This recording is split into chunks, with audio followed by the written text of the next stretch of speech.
Gente, ajustes técnicos aqui, faz parte do ao vivo, né? Então, bom dia a Eu enviei a todos. solicitação para você. Você nem me É, convidou. Eu estava aqui esperando ser convidado. Aí eu menina, me nem convidei. sei. Eu nem sabia que dava para convidar. Tudo Pois isso é é, novidade estamos para mim. aqui. Que bom. E como é que tá? Como é que tá? Ah, bom dia, gente. Está todo mundo dando bom dia. Por favor, deem um retorno Sim, se o meu dia. som tá bom, se o áudio tá bom, porque na semana passada não estava. Vocês estão me ouvindo bem? Bom Fala dia, bom sim, dia. sempre viva.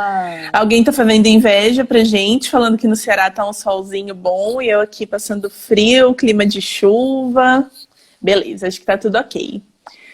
O som tá bom, gente? Por favor, me Tá, o pessoal tá conta. Tá tudo, mandando um tá? joinha, Tá acho que tá ok? tudo ok. Que bom. Então tá Então bom, tá. gente. Obrigada, Carol. Carol tá sempre aí. Que bom, todo mundo. Então, gente, essas lives, o som da Manu falaram que tá um pouquinho abafado. Acho que você vai ter que fazer aquele esquema, Manu, de falar mais pertinho do microfone. De falar assim, Isso, melhora, melhora gente. bem. Quando eu faço Isso. assim. Tá bom, vou falar mais pertinho. Bom, para quem está chegando agora, não participou das outras lives, acho que vale a pena a gente contextualizar, né, da onde que vem essa proposta. Então, nós estamos fazendo um curso, né, Luta em Tempos de Covid, possibilidades de acolhimento e cuidado, onde a gente tem trabalhado vários temas, né? Então, primeiro a gente falou um pouquinho sobre o que é o processo de luto, como que esse processo acontece. Na semana passada a gente falou um pouquinho de quais as especificidades do luto por Covid, então o que muda nessa época. E hoje a gente teve uma aula falando sobre a atuação do psicólogo nesse contexto, né? O trabalho do psicólogo com pessoas enlutadas e também com pessoas enlutadas por Covid. E aí as lives, elas acontecem sempre após as aulas, elas são abertas para quem quiser participar com a gente. E também tem essa proposta de ser um espaço para o pessoal que assistiu a aula fazer suas perguntas, né? Então, é isso. Então, a gente está disponível para quem tiver alguma pergunta, alguma colocação sobre a aula ou sobre essa temática. E lembrando também, né, que as lives são mais uma, né, ação, a live, né, mais uma ação do programa Razer, né, Somos Mudanças, Ações do Aqui e Agora, né, coordenada pela queridíssima Karina Fukumitsu. Exatamente, faz parte de um projeto de uma pós-graduação que a gente faz, né, que trabalha temáticas como suicidologia, luto e todos esses processos. E aí hoje a gente pensou em começar falando um pouquinho sobre o que é esse processo de luto durante o Covid, né? Como que esse luto se dá, o que tem de diferente nesse processo? Quer comentar um pouquinho, Manu? Sim. Logo na primeira, para quem assistiu, né, a nossa aula, né, de introdução aos processos de luto, foi uma aula pública, né, ela foi disponibilizada, e um dos comentários que eu fiz é que todo luto é traumático em algum nível. Só que nesse contexto, né, no contexto da pandemia, os lutos, eles têm mais características ainda de um luto traumático, né? A intensidade da dor, a intensidade do sofrimento é maior, né? Então tem algumas características, como por exemplo, as mortes acontecem de uma forma muito rápida, né? Quando é uma morte por COVID, né? A pessoa ela começa a sentir um desconforto, fica com falta de ar, e quando ela vai ao hospital e ela precisa ser internada, né? Quando ela vai ao óbito é tudo muito rápido, porque ela é Manu, o internada. microfone. Esqueci! O Desculpem. pessoal lembrou aqui. Obrigada, gente. Obrigada. E obrigada, Eliana. Acabei de ver que ela falou, né?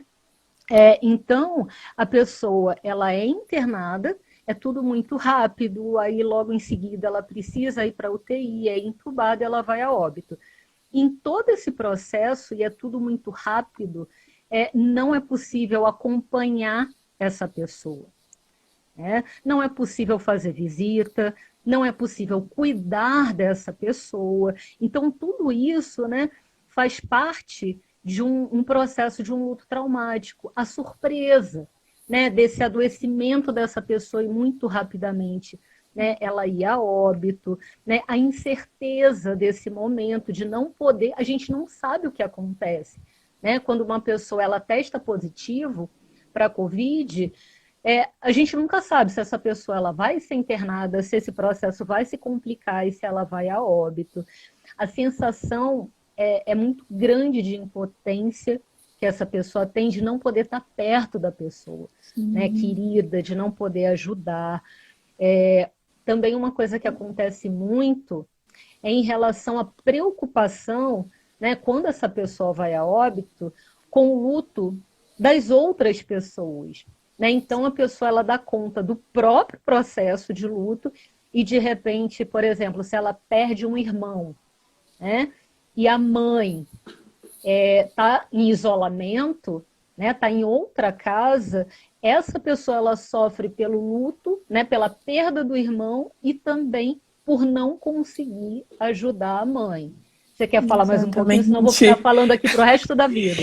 Então, o pessoal tem comentado aqui... Opa, peraí. A respeito da dificuldade em contar uma história, né? Então, esse processo de adoecimento e de agravamento dessa doença muito rápido e o fato dele acontecer em isolamento, de fato, dificulta a sensação dos parentes, das pessoas queridas, de conseguirem construir essa história. Então, de perceber a pessoa adoecendo, de perceber o quadro se agravando, que são coisas que podem ajudar na elaboração do luto em alguns momentos, né? A gente precisa entender como que isso aconteceu, né? Acho que é até meio hábito nosso, quando a gente recebe a notícia da morte de alguém, a primeira pergunta que a gente faz é: mas como foi? Né? E o Covid, ele impossibilita a gente de contar essa história. E alguém falou também sobre o luto antecipatório, né? Então, assim, de alguma forma, o momento que a gente está vivendo, de fato, diz respeito a um luto antecipatório, né? No sentido de que a gente tem toda essa sensação de insegurança. Será que essa doença vai chegar até mim, até as pessoas próximas?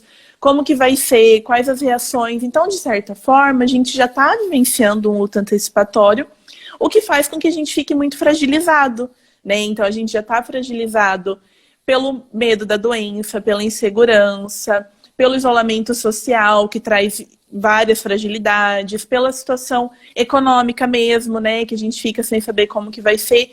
E aí, como que é receber a notícia da morte de alguém diante de todas essas fragilidades, né? E aí, de fato, a potência desse luto como um processo agravado, né, é muito grande, é muito maior, porque já não estávamos em condições de saúde emocional das melhores quando essa morte ocorre, né?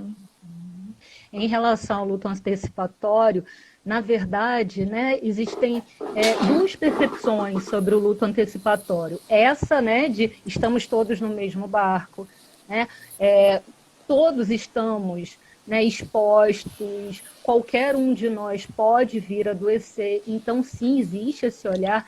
Existe um outro olhar que na verdade, ao contrário, que o luto antecipatório ele acaba não sendo possível nesse momento. Porque assim, é muito imprevisível. Não é aquela coisa, né, de ir acompanhando o processo daquela pessoa, né, já ter essa notícia, porque um dos complicadores também é em relação à incompreensão. As informações são desencontradas, né? A gente está no momento em que os próprios médicos, por exemplo, eles não têm respostas. É uma doença nova, né? A gente não sabe muito o que esperar. Até pelo comportamento dela, de fato, tem pessoas que são os assintomáticos, né? Tem contato com o vírus e não acontece nada, né? E tem pessoas que chegam a falecer. E aí, durante, né, nesse trajeto entre as pessoas que não têm sintomas e as pessoas que chegam a morrer por isso, a gente tem toda uma gama de vivências dessa doença, né? Então, a gente não tem muito como saber o que nos espera, né? É muito rápido, né? Então, assim, não dá, por exemplo, num caso de uma pessoa, né, com câncer. E aí esse câncer, ele chega num ponto que não há mais possibilidades, né, curativas. Não tem mais um tratamento que se faça com esse objetivo de cura, né? Então, essa pessoa ela vai vivenciando também um luto antecipatório desse ente querido. A própria pessoa que recebeu essa comunicação, né, difícil, e os seus familiares. No caso da Covid, não. Porque a pessoa pode sentir uma falta de ar, né, e ser internada e o quadro não evoluir para uma piora e a pessoa, né, voltar para casa, ficar bem. Ou então ela tem sintomas e ela é orientada a voltar para casa, porque não é caso de internação. Ou então a pessoa é internada e logo, imediatamente, ela tem que ir para a UTI, é entubada e vai a óbito. Então, não dá tempo, né, da pessoa ir elaborando essa Exato. notícia, né? E até alguém colocou aqui sobre o volume de trabalho que os profissionais estão tendo, os profissionais de saúde estão tendo, né? Então, toda a demanda, a superpopulação nos hospitais, isso faz com que dificulte essa comunicação, né, entre os profissionais de saúde e a família. Então, não tem como eles darem notícia a todo momento. O familiar não consegue ir até o hospital, ver o estado de saúde, e o médico, o enfermeiro, enfim, também não consegue ligar toda hora para falar, olha, teve uma piora no quadro, por conta da demanda de serviço. E aí vai dificultando mais a construção dessa narração. É bem difícil e também o que tem acontecido é um duplo luto, né? Um luto pela perda dessa pessoa, né? E um luto também por não poder se despedir dessa pessoa, porque não só, né? Essa morte ela é traumática porque ela é rápida, tem um fator surpresa, as circunstâncias, né, são traumáticas.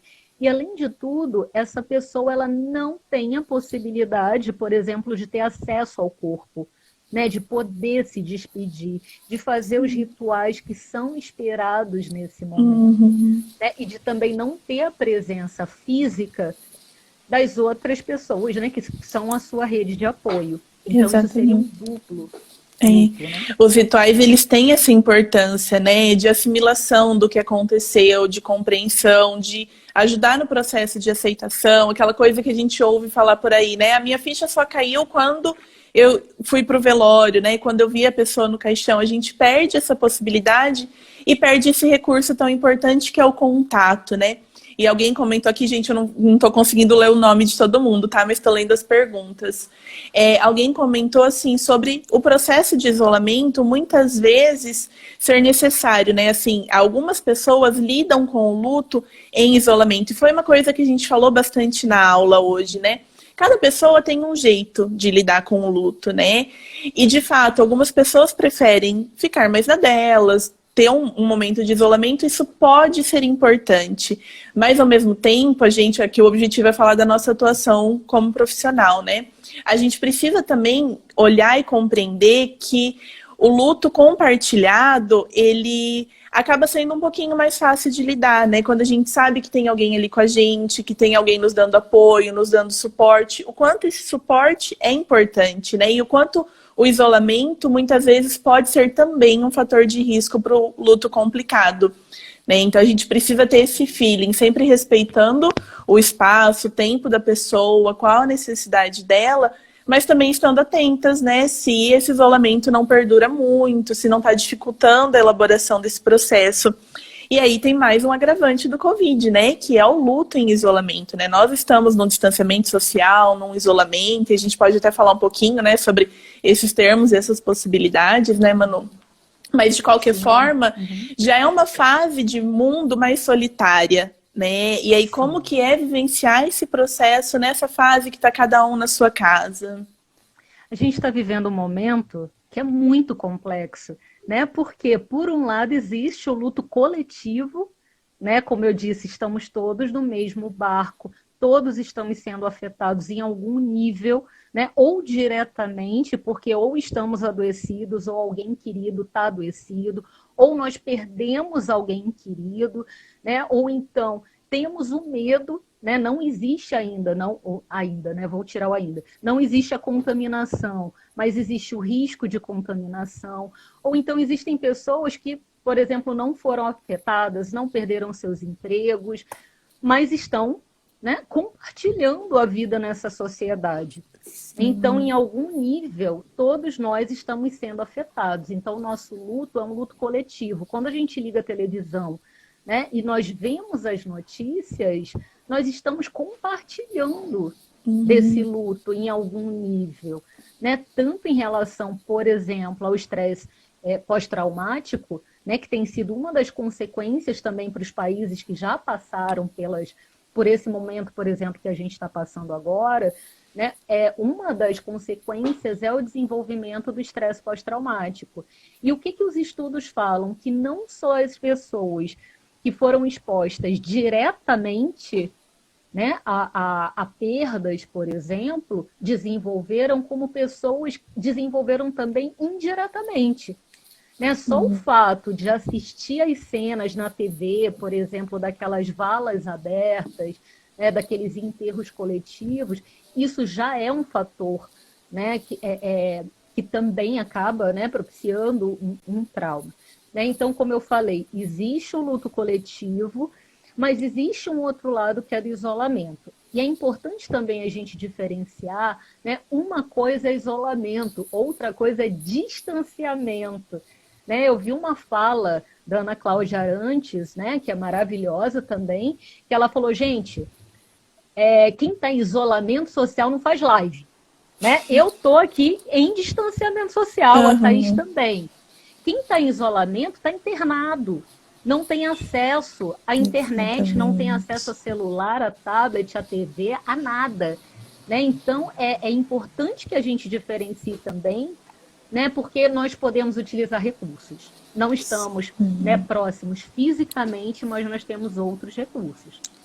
Outras possibilidades. E acho que outra coisa também que a gente pode falar porque alguém colocou um comentário aqui, né? É justamente o comportamento da doença, né? Por ser um vírus de um contágio muito rápido, muito fácil, né? A gente, o que acaba acontecendo? Muitas pessoas da mesma família acabam se infectando, né? E aí a gente tem também a questão de lutos por várias pessoas próximas, né? Então, eu perdi alguém da minha família por conta do Covid, mas tem outras pessoas contaminadas, outras pessoas em processo de internação, ou já perdi outras pessoas também. E como que fica isso, né? Esse luto por várias pessoas.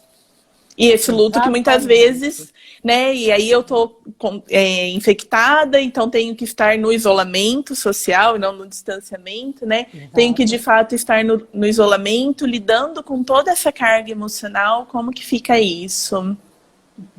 Exatamente, porque o que nós falamos até agora, né? Nós falamos do luto traumático, que acaba, né, sendo um risco aí também para o luto complicado, e um outro fator que é um risco para esse luto complicado são os lutos sobrepostos, né? Que uma mesma pessoa ela acaba passando por vários processos de perda, não só a perda por morte, mas também a perda do emprego. Teve alguém que falou lá quando eu fiz a divulgação da live no Facebook, perguntou, espero que esteja assistindo agora, porque eu acabei não tendo tempo de responder, mas perguntou se a gente iria falar, né, do luto dos relacionamentos que foram rompidos durante a quarentena.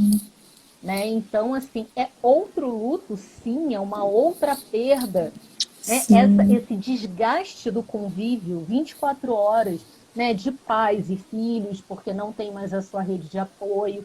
Né? Então, quem é mãe, por exemplo, mãe solo, que está ali 24 horas com aquela criança sem poder lidar com a sua rede de apoio. Né? Então, assim, sim, são outras perdas. Uma mesma pessoa pode acabar o casamento, né, durante esse momento, a mesma pessoa pode adoecer, pode ter os seus familiares adoecidos, pode perder alguém, né, ou por Covid ou por qualquer outro motivo, qualquer outra complicação, pode perder o emprego. Então, são lutos sobrepostos. E os lutos sobrepostos, eles podem, sim, acabar sendo, né, um fator para o luto, né, um fator de risco para o luto complicado. Sim. Alguém falou aqui sobre a questão das pessoas que estão em processo de adoecimento, têm parentes doentes, e como que fica, né, o trabalho, os cuidados com os filhos. Então, ainda tem essa questão, né? Muitos cuidados ou muitas coisas da nossa vida cotidiana que a gente conseguia terceirizar, dividir com outras pessoas. Então, o almoço que a gente podia fazer num restaurante, a avó que ficava com a criança uma parte do dia, né? Todas essas coisas agora a gente acaba restringindo, né? De repente, uma funcionária que a gente tinha em casa, enfim, várias possibilidades, a gente acaba restringindo. Então, a gente está com uma carga muito maior de coisas a fazer, né? Quem tinha esse apoio social, né? Essa divisão de tarefas, né? E muitas vezes acaba tendo que vivenciar o luto junto com toda essa carga, né? Então, vivenciar o luto, que às vezes é um momento que, né, gera sentimentos, um humor deprimido, que faz perder a vontade de fazer determinadas coisas, mas ao mesmo tempo tem que fazer, tem que estar com o filho, tem que fazer comida, tem que continuar a vida, porque senão não tem quem faça, né? Não pode compartilhar. Né? E aí alguém falou também do medo e da culpa de compartilhar de quem adoeceu, né? Poxa, será que eu infectei mais alguém? Então, ainda tem que lidar com isso, né? Com essa sensação de eu tenho que me manter nesse isolamento porque eu ainda corro o risco de contaminar outras pessoas. Zé, gente, eu acho que uma coisa assim que a pandemia, né, o que tem acontecido nesse momento é que várias coisas que já aconteciam antes agora estão em evidência. Como, por exemplo, a solidão, né? Quando a Thaís falou agora dos profissionais de saúde, né? Muitos profissionais de saúde estão numa solidão extrema, porque estão, né, estão sozinhos, estão num distanciamento ali, justamente por medo de contaminar a família. Então, muitos estão ou em hotéis, ou então alugaram um quarto, alugaram um lugar separado, não estão convivendo. Microfone, Manu. Desculpa. Não estão convivendo com os seus familiares, né? Então os profissionais de saúde também, né? Os profissionais que estão na linha de frente, né? Estão se sentindo muito sozinhos também, porque os profissionais, né? E é uma situação dramática, porque como eles estão na linha de frente, eles estão convivendo, né? Estão tendo acesso a imagens que são extremamente, né, traumáticas, estão tendo que dar notícias difíceis, estão vivenciando tanto a morte, né, dos pacientes como também dos colegas. Isso é muito dramático, ter que atender, ver os colegas sendo entubados, né, e ali participar desse procedimento. Então, né, a solidão, por exemplo, que sim, já era uma questão gravíssima da nossa sociedade, né, que a Thaís vai falar da sociedade do desempenho, a solidão é uma das marcas, né, da nossa sociedade. Tanto que a depressão, né, ela já era considerada, já estava sendo, né, considerada como, nossa, é a doença do século, é aquela doença que mais vai impossibilitar, né, as pessoas, né, por exemplo, né, de trabalhar, ou enfim, de ter uma vida produtiva. Né? Exatamente. O pessoal também está falando aqui de pessoas dormindo no hospital. A gente está falando a gente está fazendo alguns recortes, acaba que a gente não consegue contemplar todas as condições, mas a gente precisa também, né, ter esse olhar para o social, né? A gente está falando de pessoas que estão dormindo em hotéis, em quartos isolados, né? Isso quem tem condições, né? Tem tantos outros que estão dormindo na garagem de casa, no próprio hospital, com esse medo, né, desse risco da contaminação. E acho que outra coisa interessante da gente pensar nos profissionais de saúde, né, é como que fica esse movimento, e aí se alguém quiser compartilhar, que trabalha em hospital ou qualquer coisa do tipo, quiser compartilhar com a gente, porque eu não tenho essa experiência, né, nunca atuei em hospital. Mas o que eu imagino, né, quando a gente recebe, né, num hospital, sou um profissional de saúde e recebo alguma situação muito traumática, isso me sensibiliza de alguma maneira, né? Então, um acidente muito feio, um ônibus que aconteceu um acidente e muitas pessoas ficaram feridas. Isso me sensibiliza enquanto ser humano, né? Com essa dor e com toda a carga de trabalho que vai vir, enfim, muitas coisas que vêm nesse pacote. O Covid traz uma sensação, além de tudo isso, além de todas essas sensações que talvez que qualquer evento traumático traria, traz essa coisa de eu também posso vivenciar isso daqui a pouco, né? Não é um acidente de ônibus que aconteceu lá num lugar e está muito longe de mim. Eu tenho que cuidar e me afeta enquanto ser humano, mas não necessariamente afeta a minha saúde física com isso, né? E aí no Covid a gente tem que lidar com o tempo todo esse risco, né? Tem uma pergunta aqui da Aline Pereira, que ela está fazendo uma pergunta, né, relacionada diretamente à atuação do psicólogo E a Aline, ela fez uma pergunta muito importante, porque ela fala assim, ó, o que o profissional da psicologia pode fazer para amenizar o sofrimento ou auxiliar esta pessoa que está em luto? Então, Aline, uma coisa muito importante, eu acho, da gente conversar aqui, é que o psicólogo, né, ele não vai amenizar a dor daquela pessoa. Ele vai acompanhar aquela dor, porque aquela dor, ela precisa ser vivenciada. Né? Então, nós não retiramos a dor, nós não amenizamos, nós não abafamos, né? Nós damos suporte para aquela pessoa, para que ela possa vivenciar essa dor.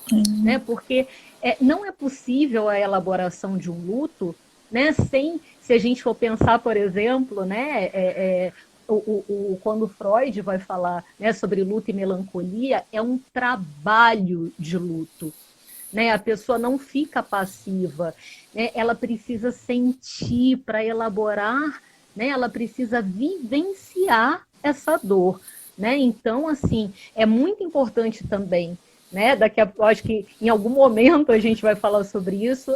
A Thaís falou na aula dela de hoje sobre o autocuidado, né? Da importância do psicólogo se cuidar, porque assim, ele precisa, né, o psicólogo, ele precisa se cuidar para poder dar suporte, para ele poder acompanhar a dor do outro, porque se ele não está dando conta da própria dor, ele vai querer, né, que a outra pessoa fique bem o mais rápido possível, porque ele não está dando conta.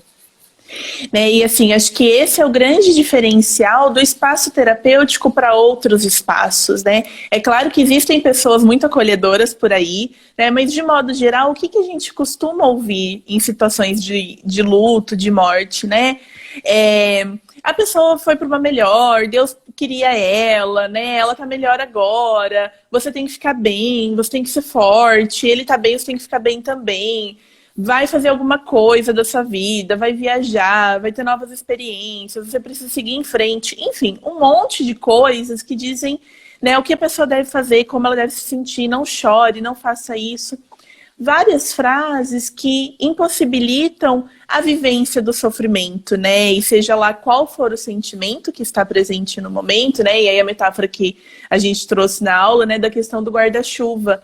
Né, do processo de luto como um guarda-chuva onde cada aro é um sentimento, né? Então, esse processo de luto, ele inclui vários sentimentos, inclui tristeza, às vezes raiva, às vezes culpa, força em alguns momentos para dar continuidade, todo um leque de sentimentos. E aí a diferença é que o espaço terapêutico é um espaço onde a pessoa deve poder colocar qualquer sentimento, né? Principalmente os que ela não consegue colocar em outros lugares.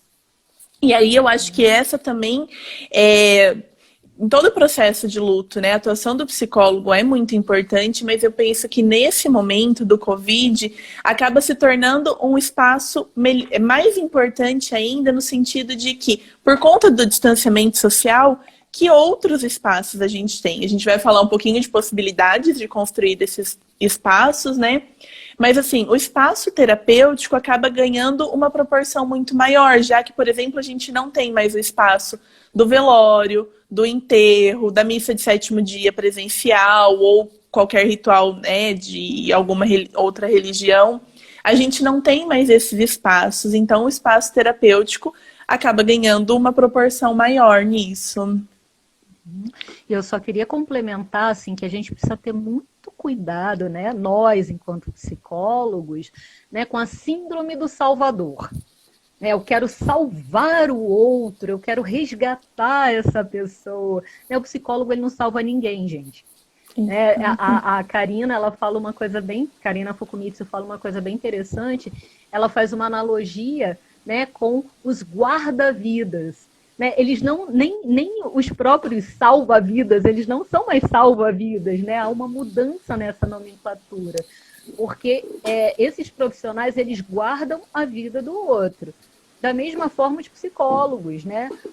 Nós, psicólogos, não salvamos a vida de ninguém. Sim. Nós acompanhamos processos. Então, já antecipando um pouquinho, né, a live da próxima semana, né, que nós vamos falar, né, sobre enlutamento por suicídio, né, também nos casos relacionados, né, ao suicídio, ninguém salva ninguém, ninguém evita a morte do outro.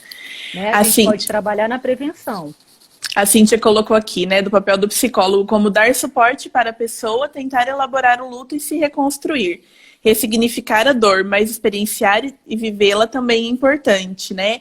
É isso, a gente precisa, até para a gente conseguir ressignificar, a gente precisa sentir, a gente precisa vivenciar, a gente precisa experimentar, fazer contato com essa dor, até, né, partindo de uma perspectiva dentro da psicologia humanista, né, para deixar, possibilitar esse potencial do ser humano surgir.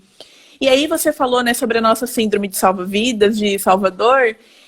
Eu acho que é interessante a gente aqui trazer uma consideração também a respeito do movimento que nós, profissionais da psicologia, fizemos logo que tudo isso começou, né? O movimento de ofertar atendimento psicológico para vários setores de forma online, de forma gratuita, e que tem uma importância social muito grande, né? Não estou desconsiderando esse processo.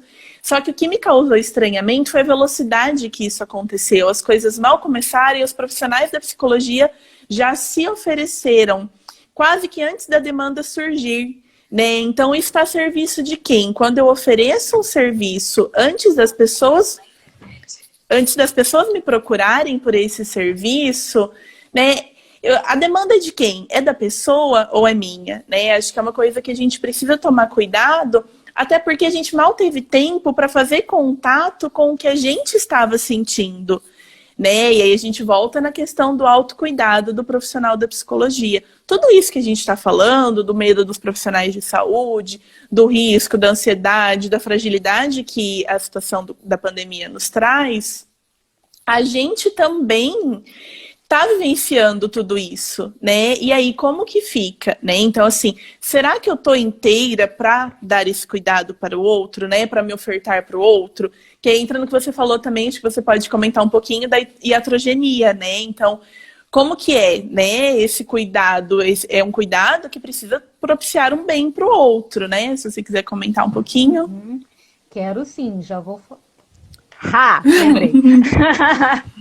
Quero sim, já vou comentar sobre isso, né? Mas enquanto você estava falando, Thaís, né, sobre o quanto é importante também o psicólogo se consultar. Gente, será que eu tenho condições nesse momento?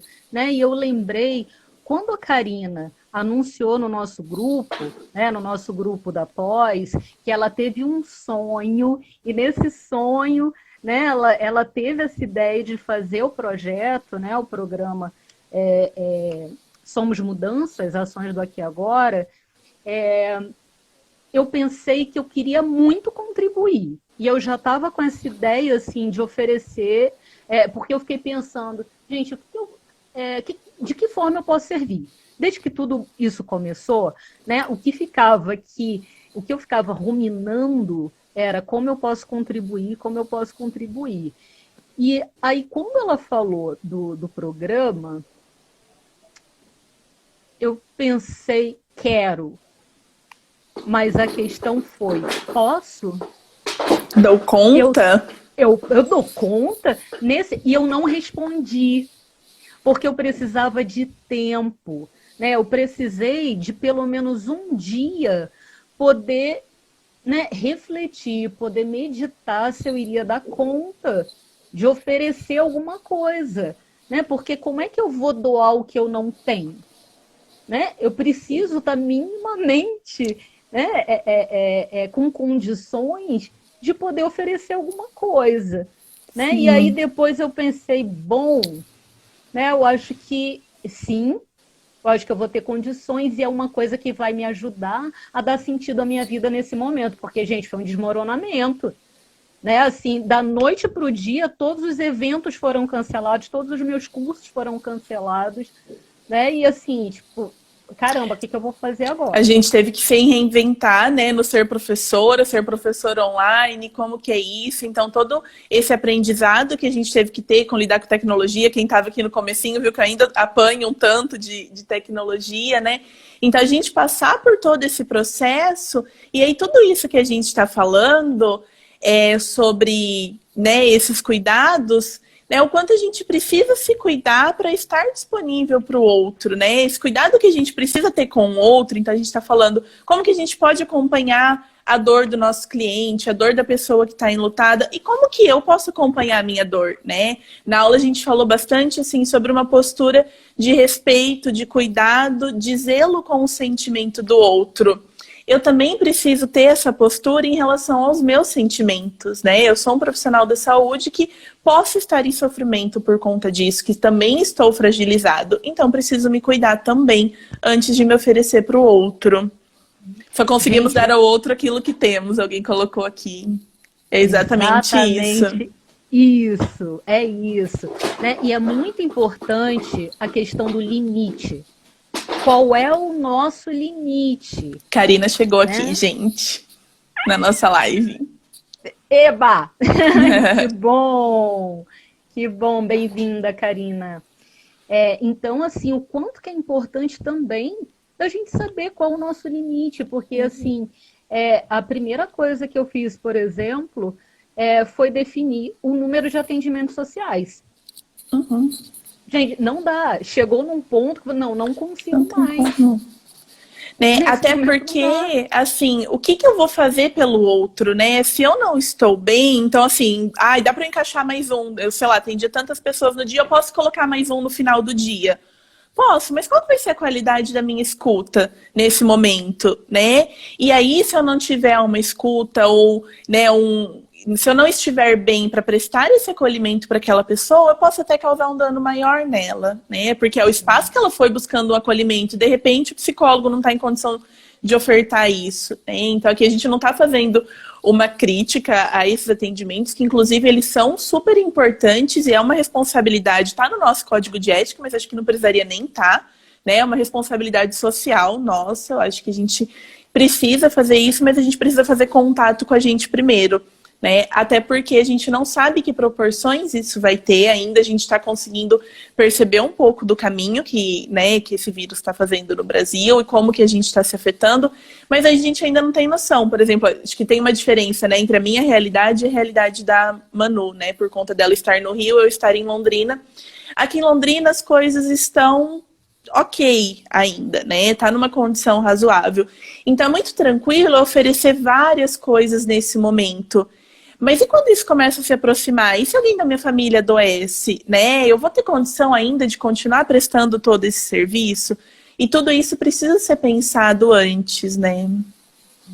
E aí entra a questão também, eu acho que cabe muito bem, né, que a Thaís pediu, né, para eu comentar aqui sobre a iatrogenia, né? Porque o que pode acontecer também? O que é iatrogenia, né, psicológica? É quando o tratamento piora o estado daquele paciente. Né? Então, assim, se eu estou muito sobrecarregada, eu estou muito além dos meus limites, é claro que isso vai afetar também a qualidade do meu atendimento. Né? Então, outros exemplos de iatrogenia é quando aquela pessoa ela não é considerada na sua singularidade. É quando o psicólogo, né, com a síndrome de Salvador, né, ele começa a utilizar recursos que são a propor recursos que são dele. Por exemplo, se o psicólogo é uma pessoa muito religiosa, né, e para ela a oração é um recurso muito importante, ela pode dizer para aquele cliente, por exemplo, se pega com Deus, né, entra em conexão com o divino. Bom, mas às vezes a pessoa é ateia, né? E aí, como que fica isso? Será que isso vai fazer sentido para aquela pessoa? Né? Então, de olhar para o outro, né? Qual é a singularidade, né, dessa pessoa, o que faz sentido para ela, e não é dar pronto, é construir com ela o que tem sentido. Né? Quando a gente for falar um pouquinho, né, também dos rituais, né? Não existe receita de bolo. É luto, então se trabalha assim. Ouvi falar que fazer carta de despedida é bom. É bom para quem? Será que esse cliente, né? Será que essa pessoa está no momento de despedida? né? De repente essa pessoa está com várias situações inacabadas, era uma relação ambivalente, qual era o tipo de relação que essa pessoa tinha, né, com esse ente querido. Então, talvez naquele momento seja muito mais interessante para aquela pessoa, né, trabalhar essas situações inacabadas do que ela simplesmente fazer uma carta de despedida. Sim. Né? De repente aquela pessoa tinha várias coisas a dizer que não disse. Ou então, talvez naquele momento aquela pessoa não queira falar sobre esse assunto. E tá tudo bem, isso deve ser respeitado. Exatamente, né? É um caminhar ao lado do cliente, né? Não na frente, guiando um caminho. Porque o caminho é a vida do cliente, a gente não conhece, né? É um estar ao lado, acompanhando, né? De acordo com o que ele precisa naquele momento, com o que é possível e com os recursos que a pessoa tem, né? Na aula eu falei muito, assim, de uma cliente minha que ela já tinha um recurso da escrita, né? Ela tinha uma fala já mais poética e a gente acabou usando esse recurso no processo terapêutico. Né? É possível usar a escrita em outras situações? É possível, mas isso quase que parte da pessoa, né? Parte da pessoa no sentido assim, de já ser um caminho que ela percorre, mas não parte como uma proposta de, então para a semana que vem escreva uma carta de despedida. Né? É uma coisa que surge ali, nossa, eu queria falar, às vezes sinto falta de colocar em palavras. Bom, o que dá para ser feito com isso? O que você pode fazer? E aí, a partir desse diálogo, a pessoa vai colocando algumas possibilidades, né? Então, realmente, a gente tem algumas coisas que a gente pode pensar, né? A gente pode ter essas cartas na manga de coisas que a gente pode fazer para ajudar a pessoa a fazer contato com algum sentimento, né? Durante esse processo de luto, a elaborar algum sentimento, a olhar para ele. Eu não gosto muito da palavra elaborar, né? Acho que olhar para esse sentimento e ver o que vai fazer com isso, né? Mas tudo isso a partir dos recursos que a pessoa tem e do que a pessoa traz naquele momento. Eu só queria retomar a questão do cuidado com a saúde mental, que a Karina trouxe uma frase, deixa eu achar aqui. Quem dá mais do que pode, já dá o que não pode, né? Então, assim, a gente precisa reconhecer os nossos limites até para ajudar a pessoa, né? Exato. E assim, quando você está procurando, isso, vou pode só falar falar também da importância dos rituais, né? De se fazer um ritual, mas também, né, discernir, né? Que existem rituais que são rituais laicos e rituais que são religiosos. O que faz sentido para essa pessoa? Se essa pessoa é uma pessoa religiosa, né, se isso faz sentido para ela, então criar, né, elaborar junto com essa pessoa uma forma de ritual que faça sentido para ela. Pode ser uma cerimônia religiosa, por exemplo. Agora, para quem não faz sentido isso, né, o que faz sentido para essa pessoa? Que tipo de ritual ou que tipo de cerimônia pode ser feita? Né? Essa pessoa, ela gosta de quê? Ela gosta de incenso? Faz sentido isso para ela? Quem poderia, né, liderar essa cerimônia? Para uma pessoa pode ser um pastor, pode ser um padre, pode ser um pai de santo, né, que seja de acordo com as crenças. Quais são as crenças? Quais são os valores dessa pessoa? O que é importante? Alguém falou que lembrou do estágio de psicomunitário, talvez tenha sido com você mesma, Manu, né? Da frase, não é fazer por, é fazer com, né? É exatamente isso. Nosso papel como terapeuta é fazer com o cliente, né? Não fazer por ele. Manu, quando você for falar... Vocês me matam de orgulho. Ai, que lindeza. Então, quando você vai se achando aí, vou falando. Não, acho que outra coisa que eu queria falar é que alguém comentou assim, que na faculdade, quando tinha alguma aula que falava sobre a temática da morte, que essa pessoa até se retirava da sala, né, por conta de que era muito difícil falar sobre isso. E que com o nosso curso a pessoa está conseguindo olhar para a morte de um outro jeito, né? Falar disso com, sei lá, com uma certa leveza. Não vi o termo que a pessoa utilizou, mas foi alguma coisa nesse sentido. E não dá para voltar agora, né? E aí acho que assim, a gente precisa retomar, a gente falou um pouco disso na live passada, mas é importante retomar para quem não estava, né, do espaço que esse momento de pandemia está propiciando, né? Imagine há um tempo atrás a gente fazendo uma live para falar sobre a atuação do psicólogo em situações de luto, né? Como que isso seria visto? Então, esse momento está propiciando que a gente fale sobre isso, né? Que nós profissionais possamos pensar na nossa atuação e também propicia um espaço, que é o que eu venho falando nas aulas, né? Da sociedade do desempenho que a gente está vivendo, onde não tem espaço para expressão de sentimentos negativos. Parece que essa pandemia é quase que um parênteses nisso, né? A gente continua ainda tendo muita demanda por produzir e tudo mais, mas é um parênteses no sentido de que agora tá tudo bem a gente falar que tá ansioso, né? Agora tá tudo bem falar que a gente tá triste, agora tá tudo bem falar que a gente tá frágil, agora tá tudo bem falar que a gente precisa de rituais para, né, olhar para esse luto. E aí a gente pode também, na nossa atuação, usar disso, né? Usar dessa possibilidade que o momento traz. Né? Então, hoje, a pessoa que não teve a possibilidade de ter um velório do seu ente querido, se ela construir um altarzinho na casa dela para essa pessoa, se isso fizer sentido para ela novamente, ninguém vai ver com tanto estranhamento como talvez veria em outro momento, porque hoje, né, tem esse espaço para a construção de novos rituais, e aí a gente pode aproveitar um pouquinho disso. Exatamente, Thaís. Eu acho que é um momento muito rico também de legitimar os sentimentos. Eu acho que tudo aquilo, né, que foi sendo sufocado, né, pela produção, porque a gente tem que produzir, e também a sociedade do espetáculo. Né? A gente tem que estar bem, tem que estar feliz, porque não basta produzir.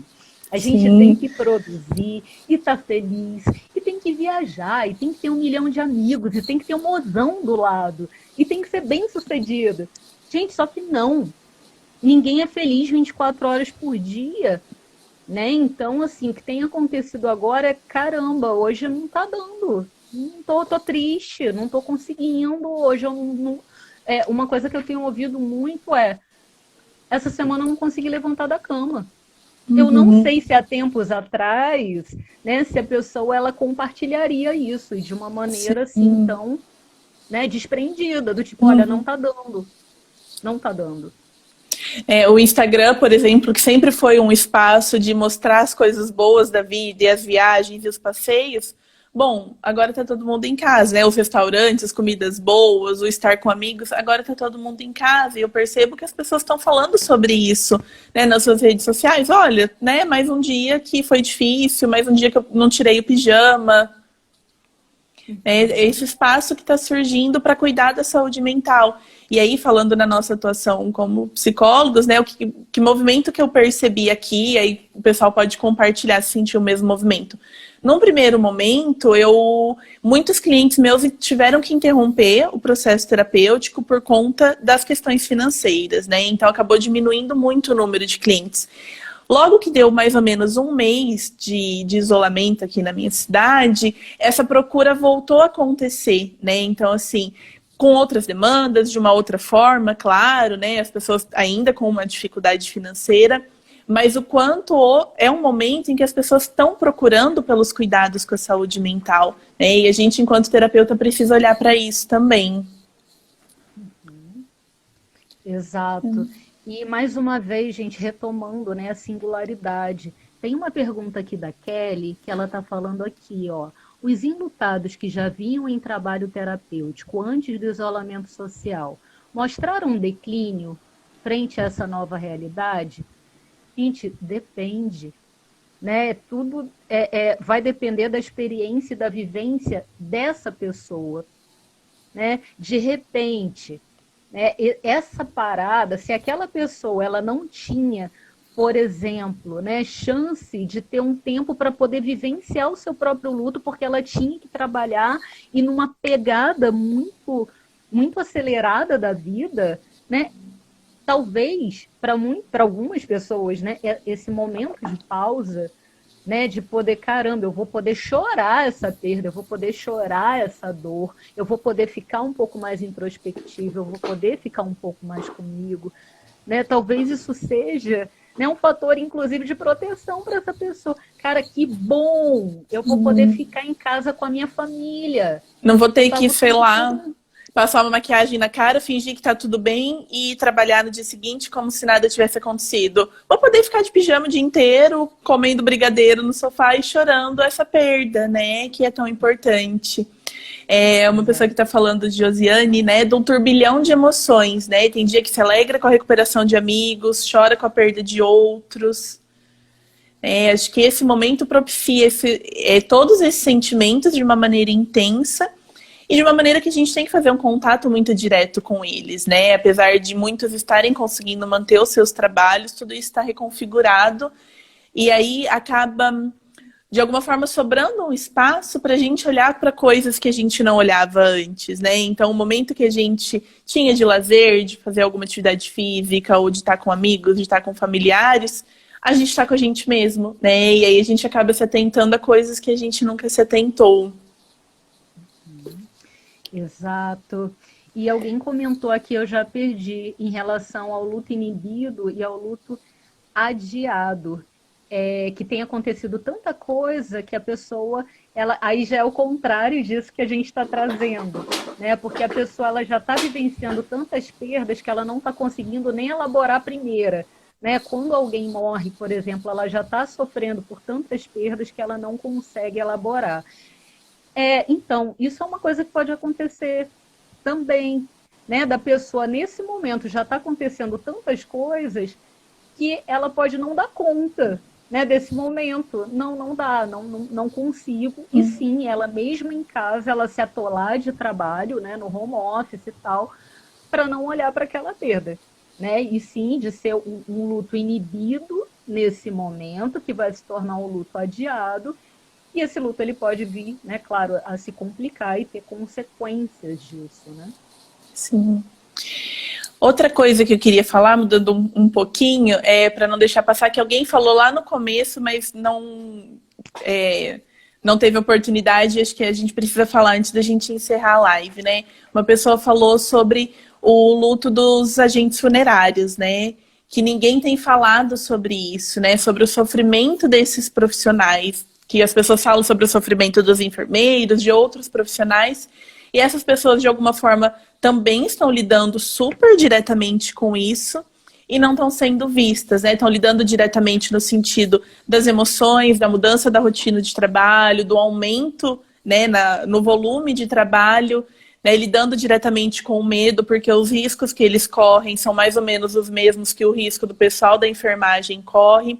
A gente vai ter, daqui 2 aulas, a gente vai falar um pouquinho sobre o trabalho nas instituições, né? Então, assim, só para a gente não perder a proposta da live de hoje, que é falar da atuação do psicólogo, acho que é importante trazer essa questão dos agentes funerários e de outros profissionais que têm sido silenciados. E os profissionais que estão atuando, né, em instituições que têm acesso a esses profissionais, o quanto a gente precisa olhar para eles também, né? Apareceu bastante gente aqui falando que atua em hospital, né? E não sei como que tem sido o trabalho, se tem sido com a equipe também, ou só com os familiares, o que tem sido possível. Mas na hora da gente pensar nossas atuações, a gente precisa pensar na zeladora, no agente funerário, em outros profissionais que fazem parte, que dão suporte para as ações de sepultadores, coveiros, né? Outros profissionais que fazem parte dessa questão de saúde que estão sendo quase ficando invisíveis nesse momento, né? Tendo seu sofrimento invisibilizado. E também a gente fala tanto, né, dos EPIs e tal, dos profissionais de saúde, mas também, né, agentes funerários e os coveiros também. Eles têm reclamado muito, eles não têm o equipamento, né, que é adequado de proteção. De proteção. E a Josiane está falando aqui, um filme interessante, Beleza Oculta, com Will Smith. E eu vou super sugerir também um filme chamado Reine Sobre Mim, com Adam Sandler. Então, quem quiser aí também ter mais uma forma, né, de poder pensar o luto, são filmes bem interessantes. Tem vários, né, gente? Outra coisa que eu queria falar, que a Carol comentou agora e alguém tinha comentado antes, em relação às pessoas que estão num processo de negação com tudo isso que está acontecendo. E aí, gente, acho que o que eu vou dizer agora talvez seja um grande tapa na cara, como eu levei quando eu ouvi, né? Assim, porque eu, Thaís, pessoa, esquece profissional agora, né? Eu, Thaís, pessoa, tenho me incomodado muito com pessoas que estão vivendo como se nada estivesse acontecendo, com pessoas que podem ficar em casa e estão saindo, estão frequentando bares e restaurantes e lugares que não precisavam estar frequentando, né? E vendo sua vida social da mesma maneira diante de tanto risco. Isso eu, Thaís, né, pessoa. Eu, profissional, acompanho o meu cliente no tempo que ele está. Se ele está num tempo onde ele está negando esse processo, né, não é o meu papel ir lá e esfregar na cara dele, tipo, olha, o que está acontecendo é grave, você, né, você não devia estar fazendo isso, você não devia estar se reunindo com seus amigos, você não devia estar frequentando bares, não devia estar seguindo a sua vida normalmente. Porque, de alguma forma, se essa pessoa está num processo de negação, isso também tem a ver com o que ela dá conta no momento. A gente não sabe o que está por trás disso, o que sustenta esse movimento de negação dela, né? E aí o Ponciano vai falar, né? A gente só coloca o pé onde o cliente tira. É esse o movimento que a gente vai fazer. Eu não vou lá e vou invadir o espaço dele, empurrar, né? Mostrando, olha, a gente precisa olhar para essa situação, a gente precisa olhar para esses sentimentos. Não. Né, eu vou caminhando junto com o meu cliente, mesmo que às vezes seja algo, né, difícil pra gente. Por exemplo, eu, Thaís, né, às vezes é muito difícil fazer isso, né, nos meus atendimentos. Porém, a gente usa daí o método fenomenológico, eu deixo tudo que é meu em suspensão, entre parênteses, e ali vou olhar para essa relação, o que essa pessoa dá conta e o que é possível para ela. E se nesse momento é fingir que está tudo bem, porque para ela é importante, de alguma forma, fingir que está tudo bem, sentir alguma coisa de naturalidade, de normalidade nessa vida, né, nesse momento, é com isso que a gente vai trabalhar também. Exatamente. Né, assim, começando pelo começo, pelo básico, nós não damos conselhos, psicólogos não são conselheiros, né, nós não ocupamos o lugar de quem sabe, né, do outro. Né, e a Karina, ela colocou uma frase linda aqui sobre os mestres, mas eu acho que cabe muito também, né, sobre nós psicólogos, que ela fala assim, olha, o verdadeiro mestre é aquele que não faz do outro um discípulo dele, mas sim é aquele que faz do outro o próprio discípulo de si mesmo. Né? Então, acho que uma coisa que é muito importante também, né, é essa crença na potência do outro, na sua própria capacidade de autorregulação. E a gente então, precisa dar esse espaço, né? A gente tem um minutinho só, Manu. A gente precisa dar esse espaço para que a potência do outro surja. E se eu vou lá e eu invado o espaço, né? Eu faço pela pessoa e não com a pessoa, tudo bem, pode até ser que aquilo ajude naquele momento, né? Mas eu também impeço a pessoa de ter um desenvolvimento que ela poderia ter e que serviria de recurso para outras situações, no sentido dela aprender que ela é capaz de lidar com situações adversas. 30 então, segundos. Fechar, 30 segundos, meu Deus, socorro. Então, assim, é muito importante a gente lembrar da importância do acolhimento, né, da disponibilidade, de se estabelecer uma relação de